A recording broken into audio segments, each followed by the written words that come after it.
आज मैं आपको एक अनोखी रहस्यमय कहानी सुनाऊंगा। अगर आप चैनल पर नए हैं तो अभी सब्सक्राइब कर ले तथा कहानी पूरा देखे। अंत में एक अनोखा रहस्य छुपा है। धन्यवाद। तो सुनिए। ये कहानी सृष्टि के एक ऐसे भाग की है जिसे देवों ने अश्रु भूमि नाम दिया था। ये वह स्थान था जहाँ सभी जीवों के अनकहे दुख, पीड़ा और व्यर्थ बह गए आंसू एकत्र होते थे।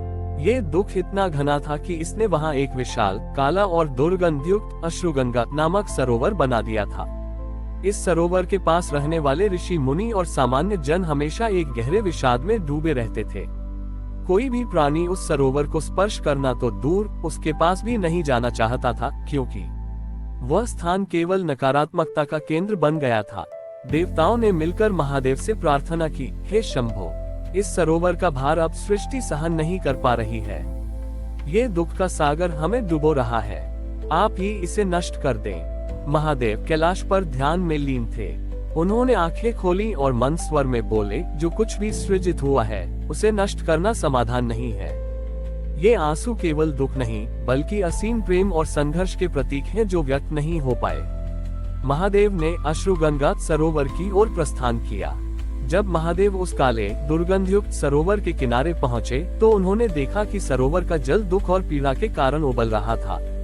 सभी देवता पीछे हट गए क्योंकि उस ऊर्जा को सहन करना कठिन था। महादेव सरोवर के किनारे बैठ गए। उन्होंने कोई मंत्र नहीं पढ़ा, कोई शक्ति प्रयोग नहीं किया।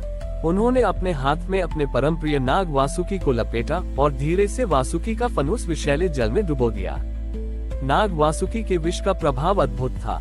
जैसे ही वासुकी का फन उस जल को स्पर्श करता, जल और अधिक उबाल मारता और वासुकी पीड़ा से छटपटाने लगते। महादेव ने ये देखकर वासुकी को पीड़ा से मुक्त नहीं किया, बल्कि अत्यंत शांत और स्थिर मन से वासुकी के माथे को सहलाना शुरू कर दिया। महादेव ने वासुकी को कोई आज्ञा नहीं दी, बल्कि केवल प्रेम और करुणा से उस असहनीय पीड़ा को स्वीकार करने का संकेत दिया। वासुकी ने अपने प्रभु की आंखों में देखा और समझ गए। वे उस असहनीय पीड़ा को बिना प्रतिरोध के स्वीकारने लगे। वासुकी का विष, जो साधारणतः विनाशकारी होता है, अब सरोवर के जल में मिलकर रूपांतरित होने लगा। धीरे धीरे सरोवर का कालापन और दुर्गंध कम होने लगी। दुख और अनकहे आंसुओं का विषाद अब शांत होने लगा। महादेव ने समझाया, देवताओं, ये आंसू नष्ट किए जाने के लिए नहीं थे, इन्हें प्रेम की अंतिम स्पर्श की आवश्यकता थी। जब कोई जीव दुख सहता है तो वह आंसुओं के रूप में अपने प्रेम और आशा को बाहर निकाल देता है। लेकिन जब इन आंसुओं को स्वीकृति और करुणा नहीं मिलती तो वे विष बन जाते हैं। मैंने वासुकी को सरोवर में डुबोकर उस सारे विष अस्वीकृत दुख को अपने भीतर धारण कर लिया और उस विष को केवल प्रेम के स्पर्श वासुकी को सहलाने से शांत किया। कुछ ही क्षणों में अश्रुगंगा का सरोवर पूरी तरह से शुद्ध हो गया। उसका जल अब न तो काला था न दुर्गंधयुक्त। वह एक स्वच्छ, शांत और अमृतमय सरोवर बन गया, जिसका नाम महादेव ने करुणा सागर रखा। उस जल में अब केवल शांति और विस्मरण का भाव था। महादेव ने आगे कहा, हे मनुष्यों, जीवन में जब भी कोई दुख या अनकहा दर्द आए, उसे विनाश या अस्वीकृति मत समझो, उसे करुणा सागर में बदल दो। अपने दर्द को बिना प्रतिरोध के स्वीकारो और उसे प्रेम के अंतिम स्पर्श से शांत करो। दुख को नष्ट करने से नहीं, बल्कि उसे प्रेम से गले लगाने से ही शांति मिलती है। उस दिन से लोग उस करुणा सागर के पास जाने लगे और उनके अनकहे दुख और बोझ उस शांत जल को देखकर अपने आप ही शांत हो जाते थे। महादेव हमें सिखाते हैं कि हमारे जीवन के सबसे बड़े दुख, हमारे अश्रु, तब तक हमें जलाते रहते हैं जब तक हम उनका प्रतिरोध करते हैं। जब हम अपने दर्द को बिना किसी प्रतिरोध के केवल करुणा और स्वीकृति से गले लगाते हैं, उन्हें प्रेम का स्पर्श देते हैं, तो वही दुख परम शांति और आत्मिक शक्ति का स्रोत बन आता है। महादेव के आशीर्वाद से अश्रुगंगा का सरोवर अब करुणा सागर बन चुका था। ये स्थान अब दुख के भार से नहीं, बल्कि गहन शांति और शुद्ध करुणा की ऊर्जा से भरा हुआ था। इस सागर के किनारे एक युवा और अत्यंत संशयग्रस्त साधक रहता था, जिसका नाम विजित था।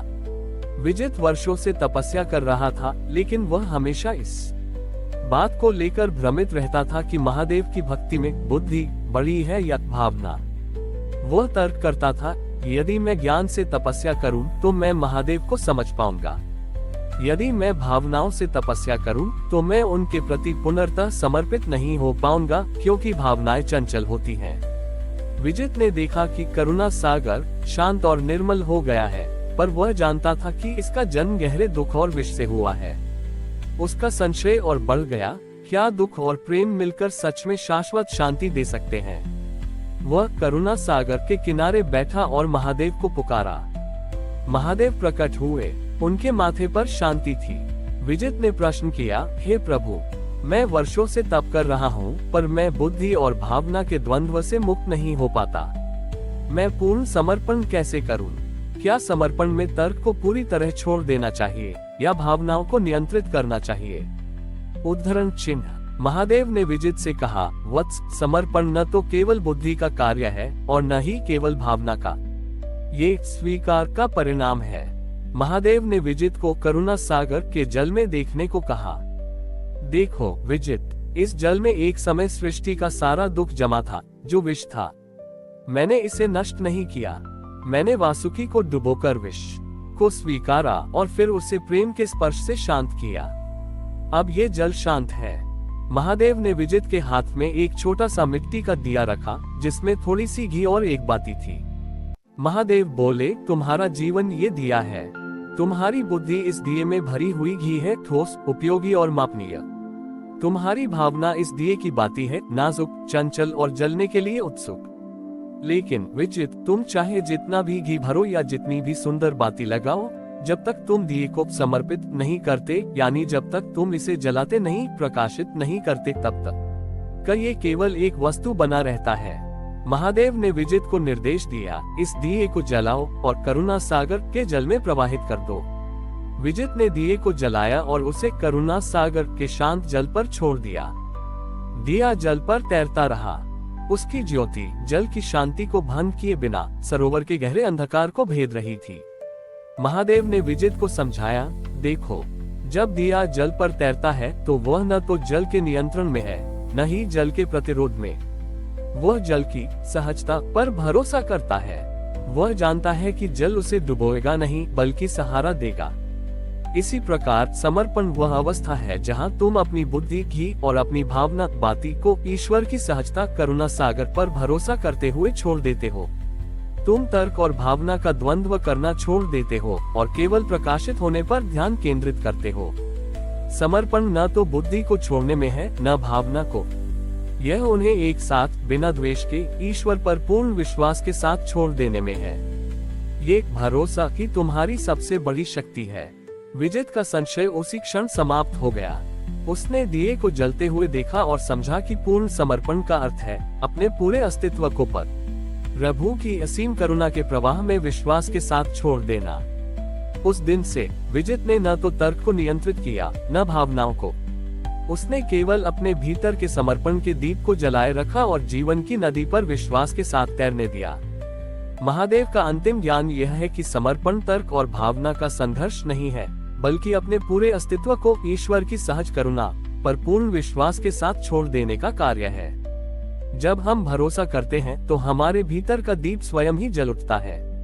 हमारी और भी आध्यात्मिक एवं अनोखी कहानियां देखने के लिए हमारे चैनल पर जाएं तथा धार्मिक एवं पौराणिक अनोखी कहानियां हमारे चैनल पर है। कृपया जाके देखें तथा हमारे चैनल को सब्सक्राइब करके रखें और वीडियो लाइक जरूर करें। धन्यवाद।